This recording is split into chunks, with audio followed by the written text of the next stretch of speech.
ರೈತರ ಜಾನುವಾರುಗಳನ್ನು ಕಳ್ಳತನ ಮಾಡುತ್ತಿದ್ದ 4 ಮಂದಿಯನ್ನ ಬಂಧಿಸಿ ಬಂಧಿತರಿಂದ 1,85,000 ಒಂದು ಗೂಡ್ಸ್ ವಾಹನವನ್ನು ವಶಪಡಿಸಿಕೊಂಡಿದ್ದಾರೆ.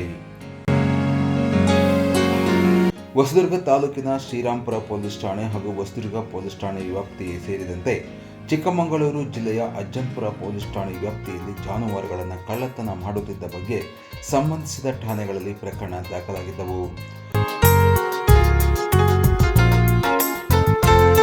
ಹೊಸದುರ್ಗ ತಾಲೂಕಿನ ಕಂಗವಳ್ಳಿ, ಬೆಲಗೂರು, ಕೊರಟಗೆರೆ ಸೇರಿದಂತೆ ವಿವಿಧ ಗ್ರಾಮಗಳಲ್ಲಿ ರೈತರು ತೋಟದ ಮನೆ ಹಾಗೂ ಜಮೀನುಗಳಲ್ಲಿ ಜೀವನಕ್ಕಾಗಿ ಹೈನುಗಾರಿಕೆ ಹಾಗೂ ರೈತಾಪಿ ಬದುಕಿಗಾಗಿ ಸಾಕಿದ್ದ ಜಾನುವಾರುಗಳನ್ನು ಕಳವು ಮಾಡುತ್ತಿದ್ದ ಹೊಸದುರ್ಗ ತಾಲೂಕಿನ ಬೆಲಗೂರಿನ ವಿಜಯಕುಮಾರ, ಅಶೋಕ, ಬಾಗಶೆಟ್ಟಿಹಳ್ಳಿ ಗ್ರಾಮದ ಸುರೇಶ, ಅವಳಿಪಾಳ್ಯದ ತಿಪ್ಪೇಶ್ವರನ ವಶಕ್ಕೆ ಪಡೆದ ಹೊಸದುರ್ಗ ಪೊಲೀಸರು ತನಿಖೆ ನಡೆಸಿದಾಗ ಕಳವು ಮಾಡಿದ ಆರೋಪಿಗಳು ಕಳ್ಳತನ ಮಾಡಿರುವುದು ಪತ್ತೆಯಾಗಿದೆ.